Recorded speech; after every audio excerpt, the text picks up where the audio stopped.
Next, the two empires will have their simultaneous respective attempted conquests of Myanmar, but first they must again prepare. The Empire of Frostspire decides to attempt to test and find out the abilities of all of the sacred artifacts that can split off of the sacred relic. Empress Sora and her council of alchemists and mages, now in possession of the fragmented sacred relic, begin a series of experiments to understand the full extent of its power. The artifacts pulse with ancient energy, each one resonating with a different aspect of the natural world. One by one, they unlock their secrets, revealing abilities that could change the course of the war. They discover that each artifact grants its wielder control over an element of nature: water, earth, fire, air, and even life itself. The Empire of Frostspire, now with a clearer understanding of the artifact's capabilities, unleashes a wave of jade-infused warriors, each with unique elemental powers. Their assaults become unpredictable and lethal, catching the blazing sun forces off guard. The skies darken as tornadoes of ice and fire ravage the battlefield, and the very earth seems to come alive with the power of the relic. Emperor Kato, in his Sunfire maneuver gear, watches in awe and terror as the new landscape of war unfolds before him. The Empire of Blazing Sun, on the other hand, attempts to research and harness celestial amplification, an advanced solar magic technique to amplify the Empire's offensive capabilities, and they do so in three ways.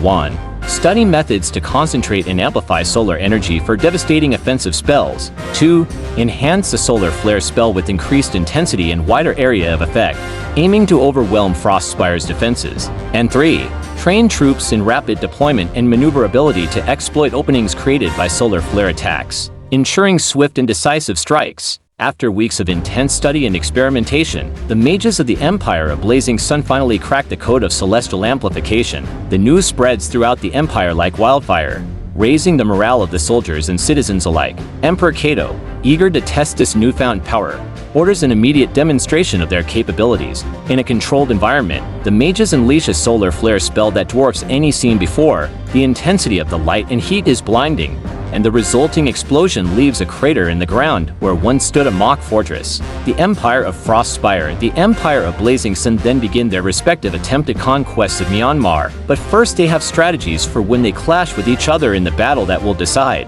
who conquers Myanmar.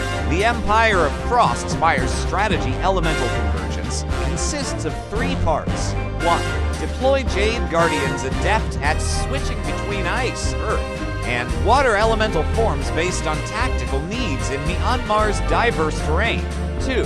Leverage elemental powers to alter and control battlefield conditions, creating advantageous terrain features and hindering Blazing Sun's mobility.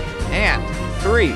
Coordinate simultaneous elemental attacks to overwhelm and disorient Blazing Sun forces, exploiting elemental weaknesses and disrupting their formations. The Empire of Blazing Sun's strategy, Celestial Onslaught, also consists of three parts. 1. Initiate a series of solar flare assaults to disorient Frostspire forces and create openings for rapid advancement. 2. Amplify solar flare spells with celestial amplification, targeting key enemy positions and strategic points to maximize damage and chaos. And 3. Utilize enhanced maneuverability and tactical precision to evade elemental assaults and capitalize on weakened defenses, aiming for swift and decisive strikes. And then, the Empire of Frostspire and the Empire of Blazing Sun's respective attempted conquests of Myanmar begin. Empress Sora, with her newfound knowledge of the artifacts,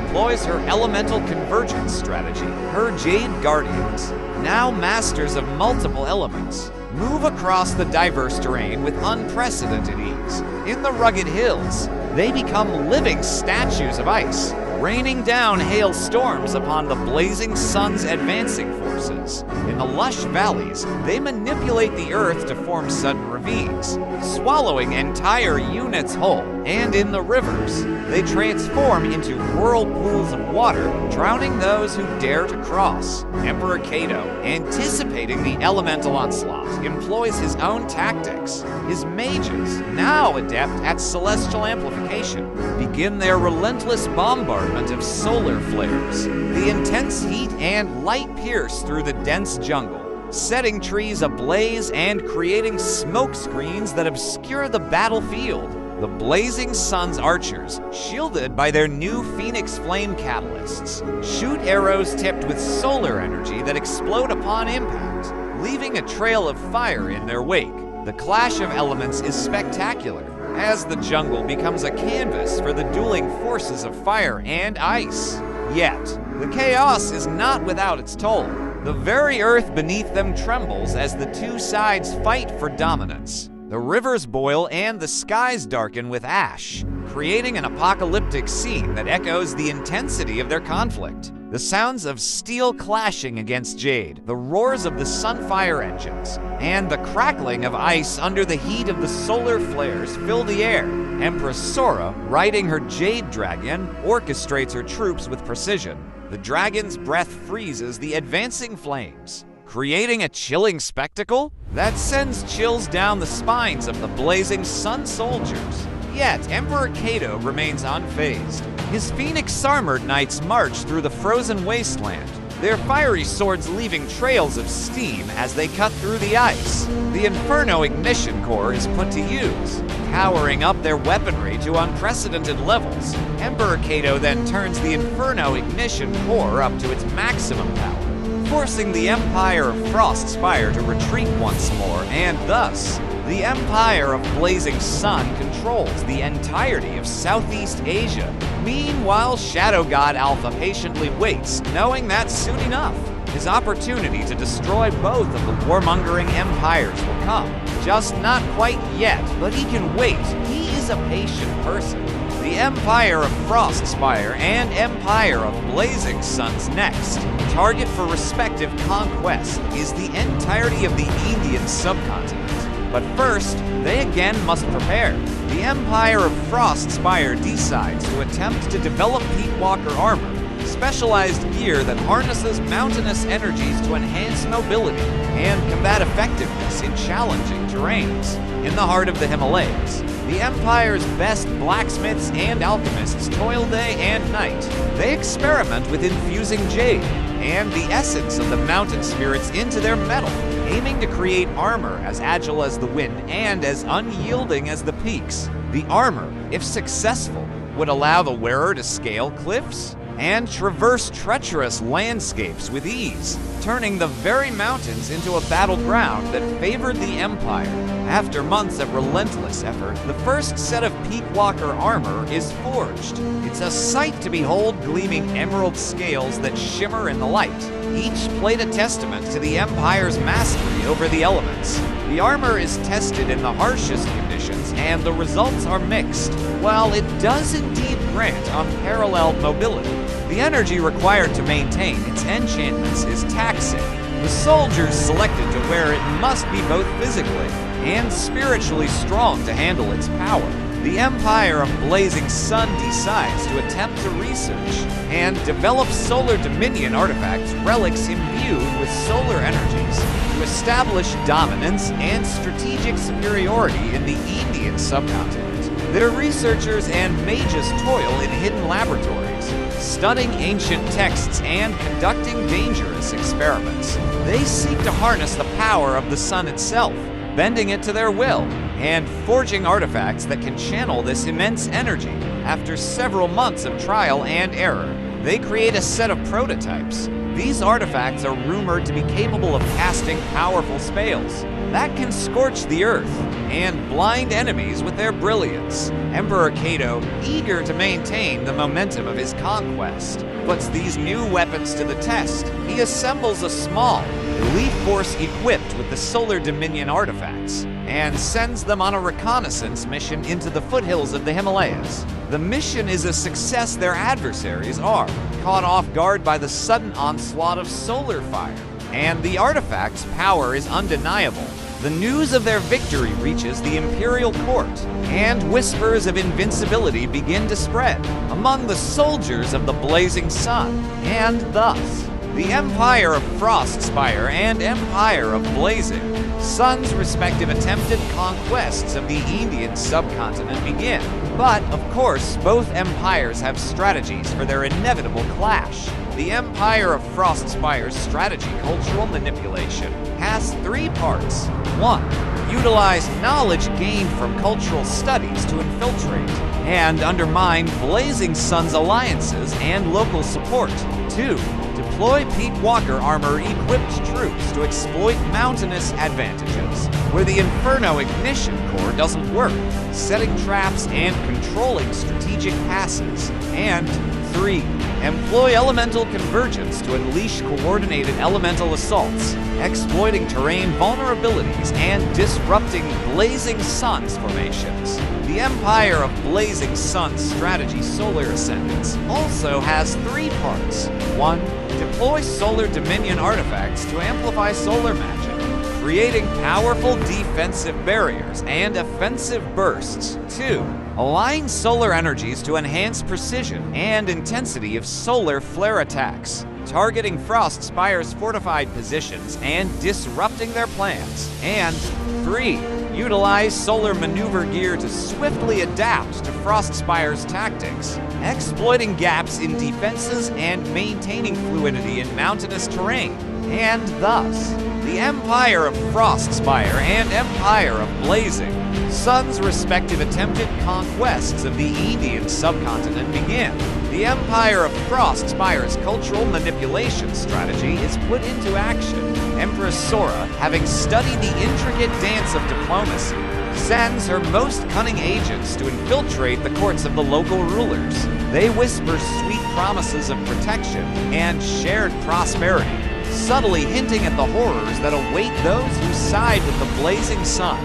Their words are like seeds in fertile ground, taking root and growing into doubt and suspicion. The once solid alliances of the Blazing Sun begin to crumble as whispers of betrayal spread through their ranks. As the Frostspire agents weave their webs of deceit, the Peak Walker armor-equipped troops are deployed to the strategic passes of the Himalayas. These soldiers, chosen for their endurance and cunning, move like phantoms among the mountains. They set ingenious traps that lie in wait for the unsuspecting Blazing Sun forces, ready to spring at the perfect moment. The Frostspire's dominance over the high ground becomes a legend that echoes through the valleys, striking fear into the hearts of those who dare approach. The Empire of Blazing Sun, noticing the shift in the political landscape, hastens their preparations. Emperor Cato, ever the strategist, recognizes the need to secure the passes before the Frostspire can fully capitalize on their newfound advantage. He orders his mages to begin constructing solar barriers around the bases of the mountains, creating a formidable defense against the looming threat of Frostspire's elemental onslaught. The Solar Dominion artifacts are activated, and the air around the Blazing Sun's positions crackles with energy.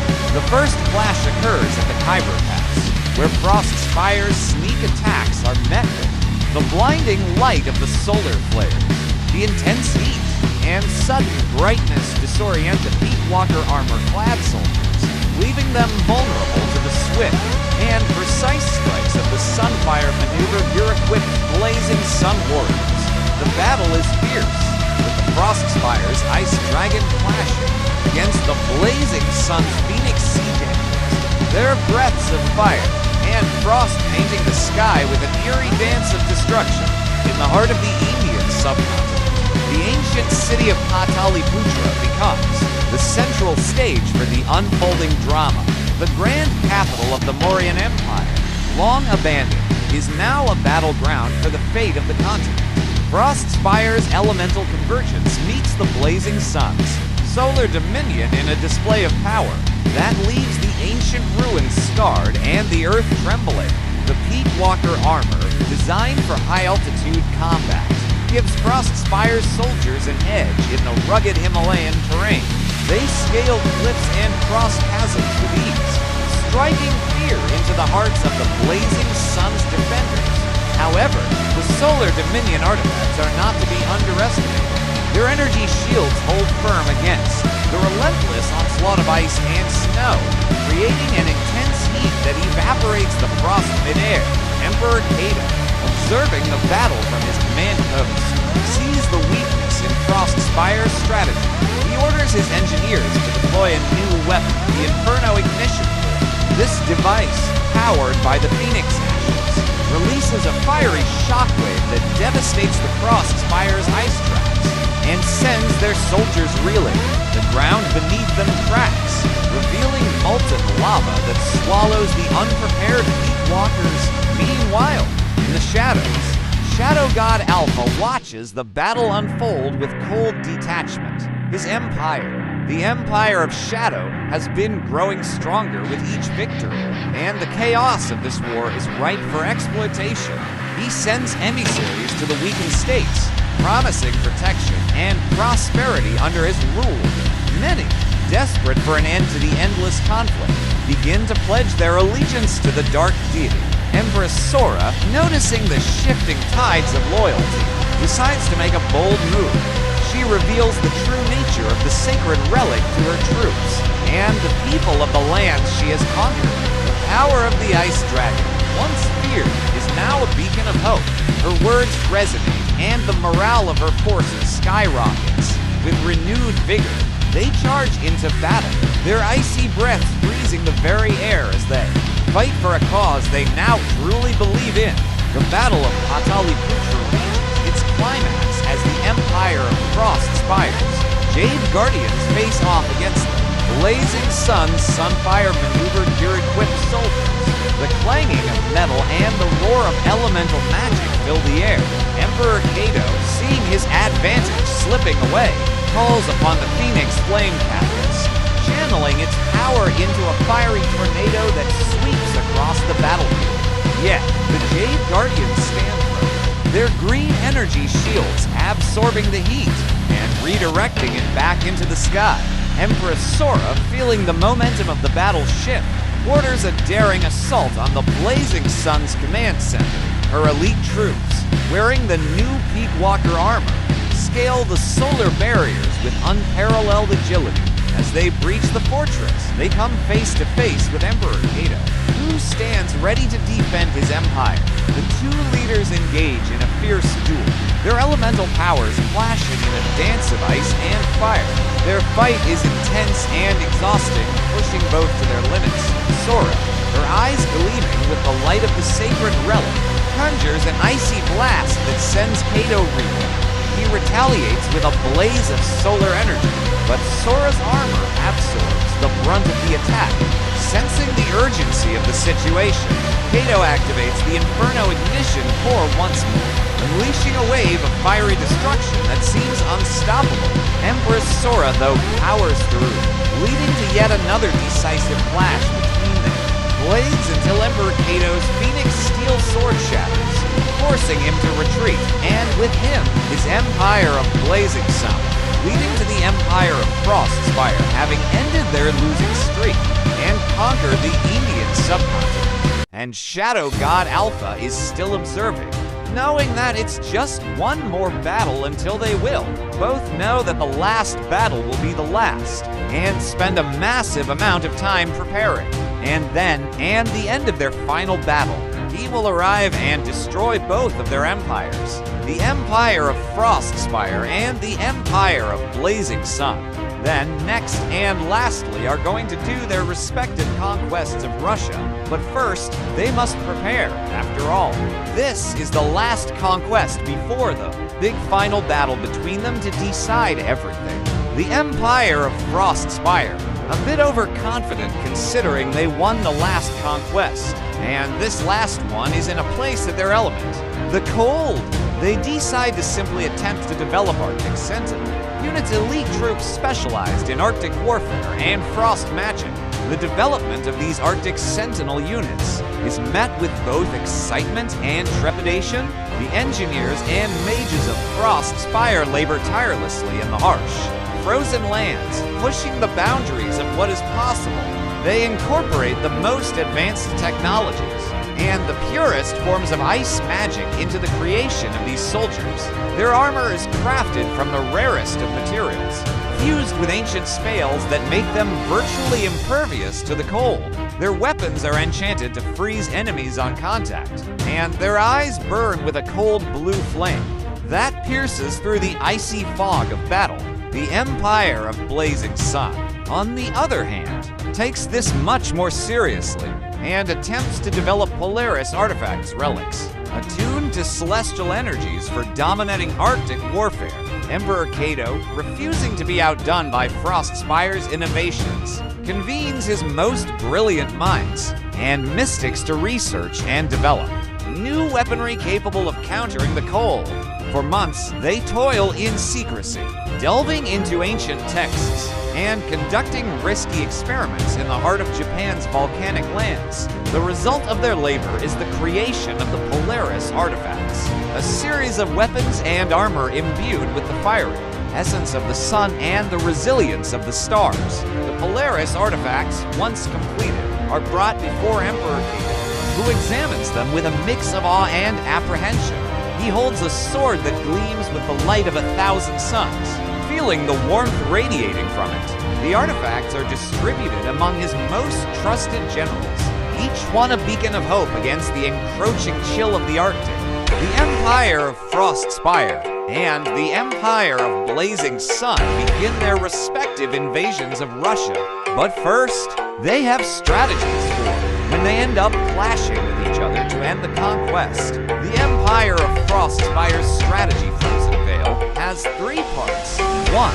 Deploy Arctic Sentinel units equipped with frost magic to create ice barriers and freeze terrain features, hindering Blazing Sun's movements. 2. Utilize Arctic camouflage to conceal troops and set ambushes along likely enemy routes, exploiting their unfamiliarity with Arctic warfare. And 3. Manipulate ice formations to channel and redirect solar flare attacks, neutralizing their impact and protecting key positions. The Empire of Blazing Sun strategy Solar Blizzard also has 3 parts to it. Activate Polaris artifacts to amplify solar magic, creating blizzards and solar flares to disorient and weaken Frostspire forces. 2. Align solar energies for targeted solar flare assaults on Frostspire's fortified positions, aiming to disrupt their defenses and create openings. And 3. Utilize Sunfire maneuver gear to maintain mobility and exploit gaps in Frostspire's defenses, adapting to Arctic terrain challenges, and thus, the respective final conquests of the Empire of Frostspire and the Empire of Blazing Sun of Russia begin. The Empire of Frostspire marches forth with their Arctic Sentinel units, leaving a trail of frost-bitten earth in their wake. Their first move is to secure the northernmost regions of the vast land, where the cold is most intense and the land is ripe for their control. The Russians, caught off guard by the sudden onslaught of the undead and the relentless march of the Frostspire's living soldiers, are forced to retreat further south. The Russians, though hardy and accustomed to the cold, are no match for the supernatural forces that Sora has at her disposal. Emperor Cato's forces, on the other hand, deploy their Polaris artifacts in a masterful display of celestial power. The icy tundras are formed by the sudden influx of solar energy, creating a stark contrast between the 2 empires' advances. The Russians, seeing the fiery onslaught as a divine intervention, are torn between fighting the invaders and embracing them as saviors from the unnatural cold brought by Frostspire. The Battle of the Urals becomes a pivotal point in the conflict. Emperor Cato leads his troops in a daring maneuver, using the Sunfire maneuver gear to navigate the treacherous mountain passes. The blazing trails they leave behind create temporary oases of warmth, allowing the Blazing Sun soldiers to keep moving without succumbing to the harsh Arctic conditions. This speed and agility catch Frostspire's forces off guard, as they had underestimated the Japanese Empire's ability to adapt to the harsh terrain. Frostspire's Frozen Veil strategy falters as Emperor Cato's solar-infused troops shatter the ice barriers with their newfound celestial heat. The Polaris artifacts, while not as flashy as the Frostspire's Arctic Sentinels, prove their worth in combat, granting the Japanese forces the endurance and protection needed to combat the relentless cold. The Battle of the Urals turns into a grueling game of cat and mouse, with each side seeking to outflank and outsmart the other in the unforgiving Russian winter. Empress Sora, not one to be outdone, calls upon her darker powers to counteract the solar blizzard. The Empire of Frostspire's alchemists created a new type of ammo for their firearm units, one that is resistant to the extreme cold and can pierce the Polaris-enhanced armor of the Blazing Sun forces. This technological leap gives them a new edge, as the Arctic Sentinels now serve not only as protectors, but as aggressors, units capable of taking the fight directly to the heart of the Japanese lines. The clash of the Ural Mountains intensifies, with both sides suffering heavy casualties. The Frostspire's firearm units lay down a relentless barrage of ice-tipped bullets, while the Blazing Sun's knights charge through the snow, their Phoenix flame catalysts burning brilliantly against the stark white backdrop. The Phoenix siege engines roar to life, sending waves of fiery destruction against the Frostspire's fortifications. The Empire of Frostspire, recognizing the tenacity of their opponents, decides to deploy their most feared weapon, the Arctic Titan, a colossal construct of ice and steel. It towers over the battlefield, its eyes burning with the cold fury of 1,000 winters. The Titan's mere presence sends a shiver down the spines of the Blazing Sun soldiers, and its roar echoes through the valleys like the call of a vengeful god. Emperor Cato, seeing the Titan's potential to turn the tide of the battle, orders a concentrated assault on the monstrous machine. His knights in Sunfire maneuver Gear Leap into action, their swords and spears glowing with the intensity of the solar flame. The Titan, though formidable, is not invincible. Cracks begin to appear in its icy armor under the relentless onslaught of the solar-infused weapon. The Battle of the Urals stretches on with neither side willing to concede. The Empire of Blazing Sun's ingenious use of Polaris artifacts to war. The battlefield is met with Frostspire's cunning adaptation of their Frozen Veil strategy. The once frigid wasteland becomes a battleground of flaming swords and icy blasts. The air is thick with the roar of clashing steel and the screams of the dying. But eventually, the initially far better prepared Empire ends up winning the battle, and thus conquering Russia. And that empire is the Empire of Blazing Sun, the Empire of Frostspire. Despite their technological advancements and powerful Arctic Titan, had underestimated the sheer determination and adaptability of Emperor Cato and his Blazing Sun forces. As the Titan falls, its once mighty form now a shattered wreckage on the battlefield. The tide of the war begins to turn. The Frostspire's troops, demoralized by the loss of their trump card, start to falter. Emperor Cato, his eyes gleaming with triumph, rallies his troops. He knows that this victory is not just for Japan, but for all those who seek freedom from the icy grip of Frostspire. The Phoenix Flame catalyst burns brighter than ever before, and the soldiers of the Blazing Sun charge forward with renewed vigor. The clang of steel against jade, and the roar of flames against ice echo across the steppes. The Empire of Frostspire retreats one final time, knowing that this battle was irrelevant compared to the final battle to come. In the aftermath of the Battle of the Urals, the Empire of Blazing Sun takes control of the vast Russian lands. The victory is celebrated with a mix of relief and solemnity, for the cost of lives is never forgotten. Emperor Cato, now in control of Asia from Japan to the edge of Europe, begins to consolidate his power. His people look to him for guidance and protection from the ever-looming threat of the shadow god Alpha.